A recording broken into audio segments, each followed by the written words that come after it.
Good to see you're back. We've reached a major turning point in the story. This is where the monster stops being a mystery and starts becoming a person.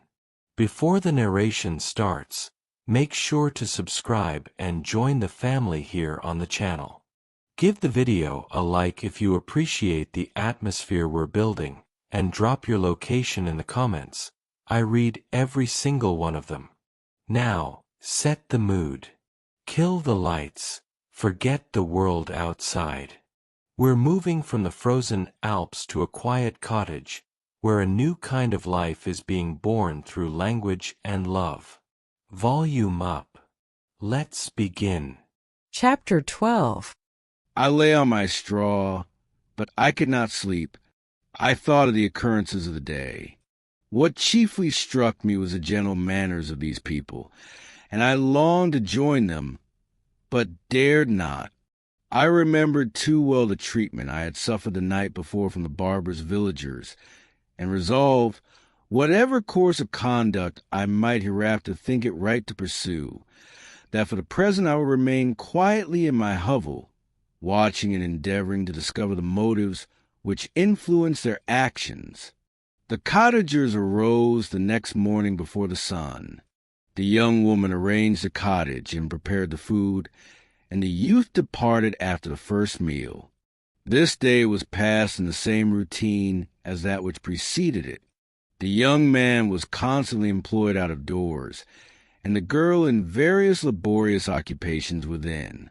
The old man, whom I soon perceived to be blind, employed his leisure hours on his instrument or in contemplation.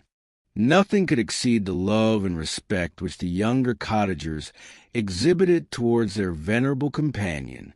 They performed towards him every little office of affection and duty with gentleness, and he rewarded them by his benevolent smiles. They were not entirely happy. The young man and his companion often went apart and appeared to weep. I saw no cause for their unhappiness, but I was deeply affected by it. If such lovely creatures were miserable, it was less strange that I, an imperfect and solitary being, should be wretched. Yet why were these gentle beings unhappy? They possessed a delightful house, for such it was in my eyes, and every luxury. They had a fire to warm them when chill and delicious viands when hungry. They were dressed in excellent clothes, and still more, they enjoyed one another's company and speech, interchanging each day looks of affection and kindness. What did their tears imply? Did they really express pain? I was at first unable to solve these questions, but perpetual attention and time explained to me many appearances which were at first enigmatic. A considerable period elapsed before I discovered one of the causes of the uneasiness of this amiable family. It was poverty, and they suffered that evil in a very distressing degree. Their nourishment consisted entirely of the vegetables of their garden and the milk of one cow, which gave very little during the winter, when its masters could scarcely procure food to support it. They often, I believe, suffered the pangs of hunger very poignantly, especially the two younger cottagers, for several times they placed food before the old man when they reserved none for themselves. This trait of kindness moved me sensibly. I had been accustomed, during the night, to steal a part of their store for my own consumption, but when I found that in doing this I inflicted pain on the cottagers, I abstained and satisfied myself with berries, nuts, and roots which I gathered from a neighboring wood. I discovered also another means through which I was enabled to assist their labors. I found that the youth spent a great part of each day in collecting wood for the family fire, and during the night I often took his tools, the use of which I quickly discovered, and brought home fire insufficient for the consumption of several days. I remember the first time that I did this, the young woman, when she opened the door in the morning, appeared greatly astonished on seeing a great pile of wood on the outside. She uttered some words in a loud voice, and the youth joined her, who also expressed surprise. I observed with pleasure that he did not go to the forest that day, but spent it in repairing the cottage and cultivating the garden. By degrees, I made a discovery of still greater moment. I found that these people possess a method of communicating their experience and feelings to one another by articulate sounds. I perceived that the words they spoke sometimes produced pleasure or pain, smiles or sadness in the minds and countenances of the hearers. This was indeed a godlike science, and I ardently desired to become acquainted with it. But I was baffled in every attempt I made for this purpose. Their pronunciation was quick, and the words they uttered, not having any apparent connection with visible objects, I was unable to discover any clue by which I could unravel the mystery of their reference. By great application, however, and after having remained during the space of several revolutions of the moon in my hovel, I discovered the names that were given to some of the most familiar objects of discourse. I learned and applied the words fire, milk, bread, and wood. I learned also the names of the cottagers themselves. The youth and his companion had each of them several names, but the old man had only one, which was father. The girl was called sister or Agatha, and the youth Felix, brother or son. I cannot describe the delight I felt when I learned the ideas appropriated to each of these sounds, and was able to pronounce them. I distinguished several other words without being able as yet to understand or apply them, such as good, dearest, unhappy. I spent the winter in this manner. The gentle manners and beauty of the cottagers greatly endeared them to me. When they were unhappy, I felt depressed. When they rejoiced, I sympathized in their joys. I saw few human beings beside them, and if any other happened to enter the cottage, their harsh manners and rude gait only enhanced to me the superior accomplishments of my friends. The old man, I could perceive, often endeavored to encourage his children, as sometimes I found that he called them, to cast off their melancholy. He would talk in a cheerful accent, with an expression of goodness that bestowed pleasure even upon me. Agatha listened with respect, her eyes sometimes filled with tears, which she endeavored to wipe away unperceived. But I generally found that her countenance and tone were more cheerful after having listened to the exhortations of her father. It was not thus with Felix. He was always the saddest of the group, and even to my unpracticed senses, he appeared to have suffered more deeply than his friends. But if his countenance was more sorrowful, his voice was more cheerful than that of his sister, especially when he addressed the old man. I could mention innumerable instances which, although slight, marked the dispositions of these amiable cottagers. In the midst of poverty and want, Felix carried with pleasure to his sister the first little white flower that peeped out from beneath the snowy ground. Early in the morning, before she had risen, he cleared away the snow that obstructed her path to the milk house, drew water from a well, and brought the wood from the outhouse, where, to his perpetual astonishment, he found his store always replenished by an invisible hand. In the day, I believe, he worked sometimes for a neighboring farmer, because he often went forth and did not return until dinner, yet brought no wood with him. At other times he worked in the garden, but as there was little to do in the frosty season, he read to the old man and Agatha. This reading had puzzled me extremely at first, but by degrees I discovered that he uttered many of the same sounds when he read as when he talked. I conjectured, therefore, that he found on the paper signs for speech which he understood, and I ardently longed to comprehend these also. But how was that possible when I did not even understand the sounds for which they stood as signs? I improved, however, sensibly in this science, but not sufficiently to follow up any kind of conversation. Although I applied my whole mind to the endeavor, for I easily perceived that, although I eagerly longed to discover myself to the cottagers, I ought not to make the attempt until I had first become master of their language, which knowledge might enable me to make them overlook the deformity of my figure, for with this also the contrast perpetually presented to my eyes had made me acquainted.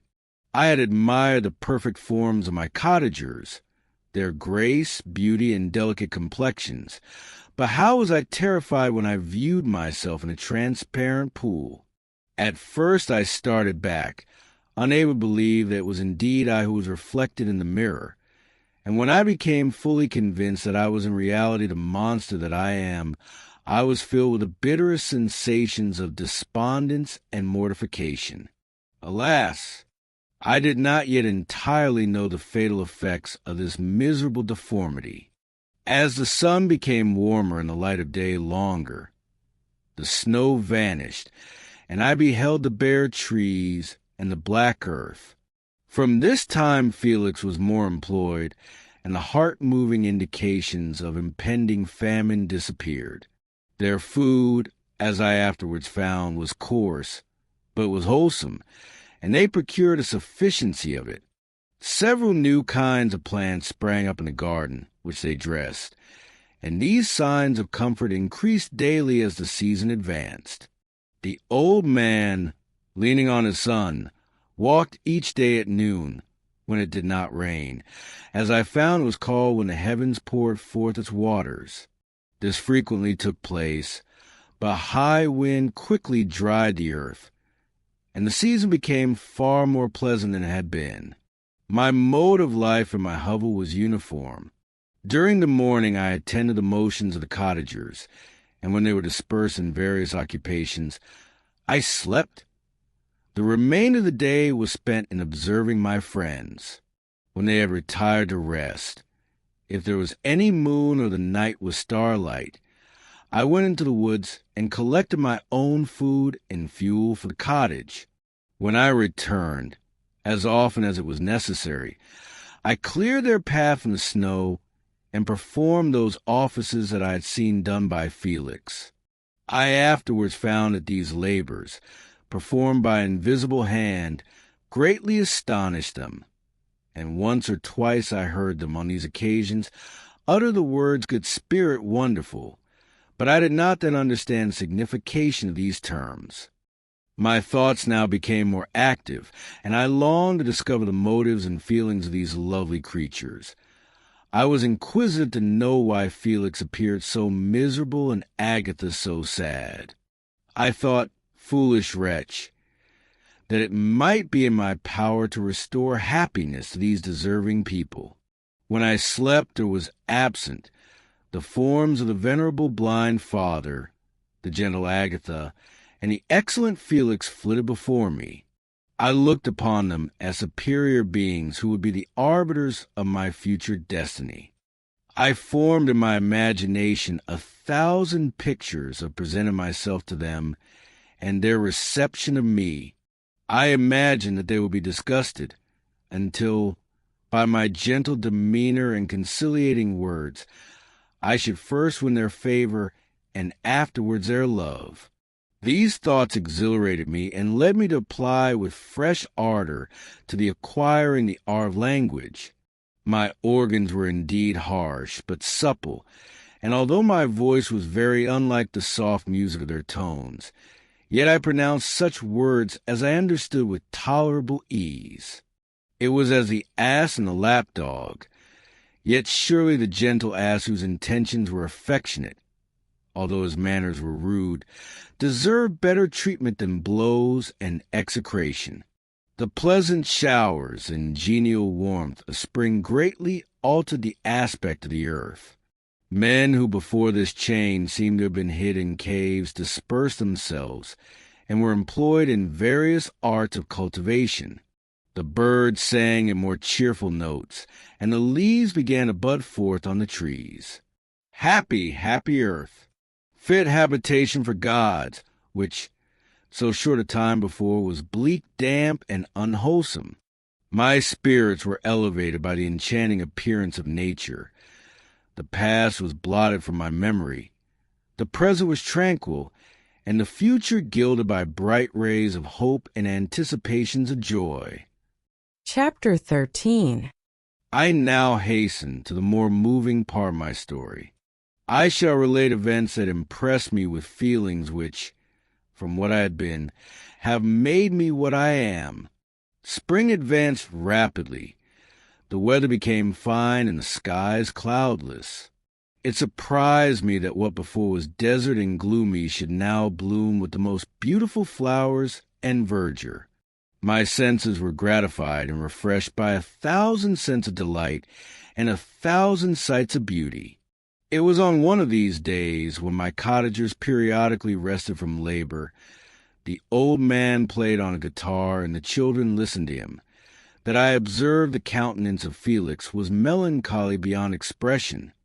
He sighed frequently, and once his father paused in his music, and I conjectured by his manner that he inquired the cause of his son's sorrow. Felix replied in a cheerful accent, and the old man was recommencing his music when someone tapped at the door. It was a lady on horseback, accompanied by a countryman as a guide. The lady was dressed in a dark suit and covered with a thick black veil. Agatha asked a question, to which the stranger only replied by pronouncing, in a sweet accent, the name of Felix. Her voice was musical, but unlike that of either of my friends. On hearing this word, Felix came up hastily to the lady, who, when she saw him, threw up her veil, and I beheld a countenance of angelic beauty and expression. Her hair a shining raven black and curiously braided. Her eyes were dark but gentle, although animated. Her features of irregular proportion, and her complexion wondrously fair, each cheek tinged with a lovely pink.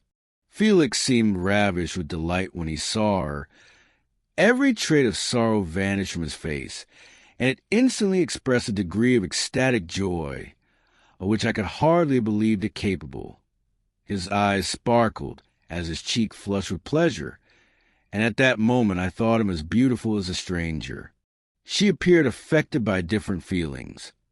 Wiping a few tears from her lovely eyes, she held out her hand to Felix, who kissed it rapturously and called her, as well as I could distinguish, his sweet Arabian. She did not appear to understand him, but smiled. He assisted her to dismount, and dismissing her guide, conducted her into the cottage. Some conversation took place between him and his father, and the young stranger knelt at the old man's feet and would have kissed his hand, but he raised her and embraced her affectionately.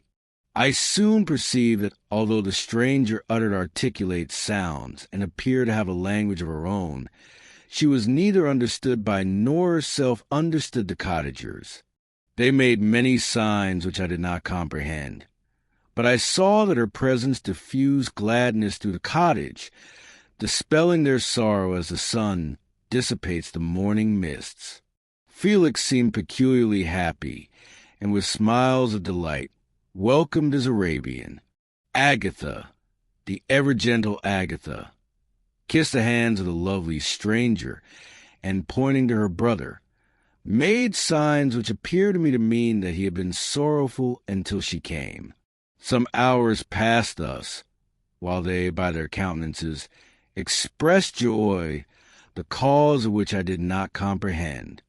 Presently I found, by the frequent recurrence of some sound which the stranger repeated after them, that she was endeavoring to learn their language, and the idea instantly occurred to me that I should make use of the same instructions to the same end. The stranger learned about 20 words at the first lesson. Most of them, indeed, were those which I had before understood, but I profited by the others. As night came on, Agatha and the Arabian retired early.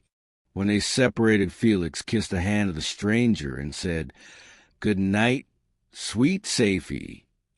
He sat up much longer, conversing with his father, and by the frequent repetition of her name, I conjectured that their lovely guest was the subject of their conversation. I ardently desired to understand them, and bent every faculty toward that purpose, but found it utterly impossible. The next morning Felix went out to his work, and after the usual occupations of Agatha were finished, the Arabian sat at the feet of the old man, and taking his guitar, played some airs so entrancingly beautiful that they at once drew tears of sorrow and delight from my eyes. She sang, and her voice flowed in a rich cadence, swelling or dying away like a nightingale of the woods. When she had finished, she gave the guitar to Agatha, who at first declined it. She played a simple air, and her voice accompanied it in sweet accents, but unlike the wondrous strain of the stranger. The old man appeared enraptured and said some words which Agatha endeavored to explain to Safie, and by which he appeared to wish to express that she bestowed on him the greatest delight by her music. The days now passed as peaceably as before, with the sole alteration that joy had taken place of sadness in the countenances of my friends. Safie was always gay and happy. She and I improved rapidly in the knowledge of language, so that in 2 months I began to comprehend most of the words uttered by my protectors. In the meanwhile, also the black ground was covered with herbage, and the green banks interspersed with innumerable flowers, sweet to the scent in the eyes, stars of pale radiance among the moonlight woods. The sun became warmer, the nights clear and balmy, and my nocturnal rambles were an extreme pleasure to me, although they were considerably shortened by the late setting and early rising of the sun. For I never ventured abroad during daylight, fearful of meeting with the same treatment I had formerly endured in the first village which I entered. My days were spent in close attention, that I might more speedily master the language, and I may boast that I improved more rapidly than the Arabian, who understood very little and conversed in broken accents, whilst I comprehended and could imitate almost every word that was spoken. While I improved in speech, I also learned the science of letters as it was taught to the stranger, and this opened before me a wide field for wonder and delight. The book from which Felix instructed Safie was Volney's Ruins of Empires. I should not have understood the purport of this book had not Felix, in reading it, given very minute explanations. He had chosen this work, he said, because the declamatory style was framed in imitation of the Eastern authors. Through this work I obtained a cursory knowledge of history and a view of the several empires at present existing in the world. It gave me an insight into manners, governments, and religions of the different nations of the earth. I heard of the slothful Asiatics, of the stupendous genius and mental activity of the Grecians, of the wars and wonderful virtue of the early Romans, of their subsequent degenerating, of the decline of that mighty empire, of chivalry, Christianity, and kings. I heard of the discovery of the American hemisphere, and wept with Safie over the hapless fate of its original inhabitants. These wonderful narrations inspired me with strange feelings. Was man, indeed, at once so powerful, so virtuous and magnificent, yet so vicious and base? He appeared at one time a mere scion of the evil principle, and at another as all that could be conceived of noble and godlike. To be a great and virtuous man appeared the highest honor that can befall a sensitive being. To be base and vicious, as many on record have been, appeared the lowest degradation, a condition more abject than that of the blind mole or harmless worm. For a long time I could not conceive how one man could go forth to murder his fellow, or even why there were laws and governments. But when I heard details of vice and bloodshed, my wonder ceased, and I turned away with disgust and loathing. Every conversation of the cottagers now opened new wonders to me.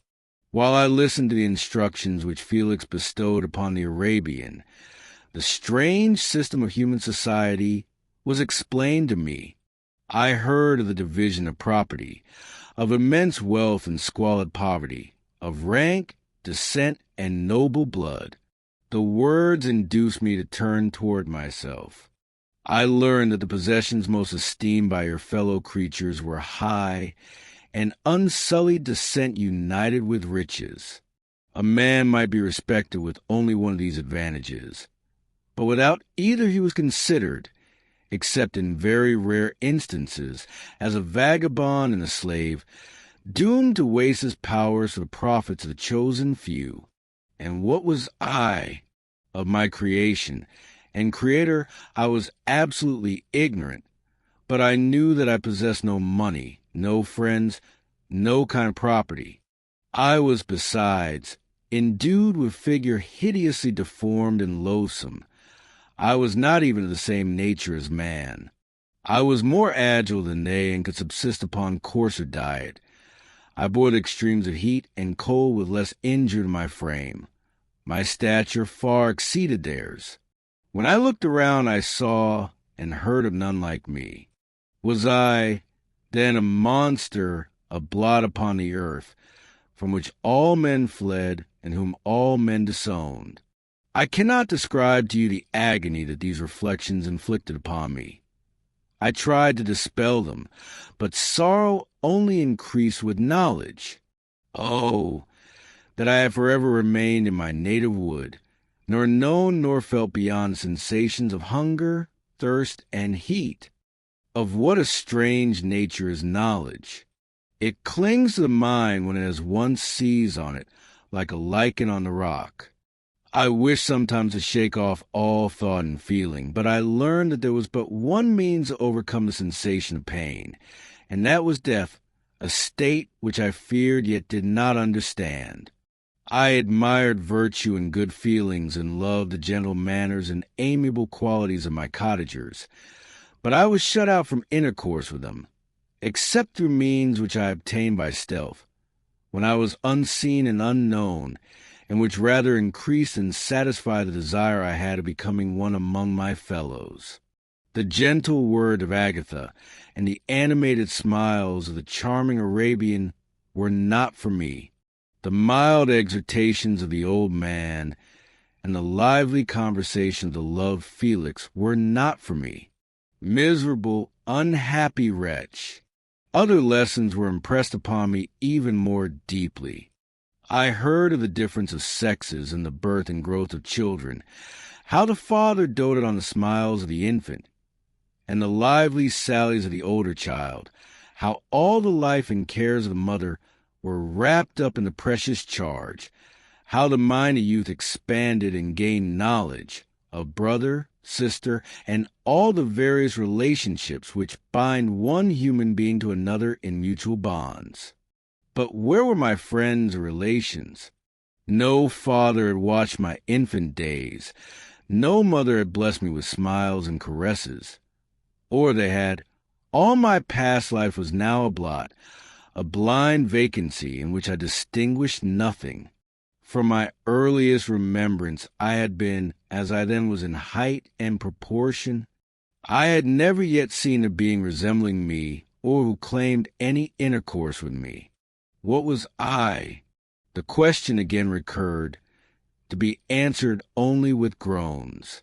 I will soon explain to what these feelings tended, but allow me now to return to the cottagers, whose story excited in me such various feelings of indignation, delight, and wonder, but which all terminated in additional love and reverence for my protectors, for so I loved, in an innocent, half-painful self-deceit, to call them.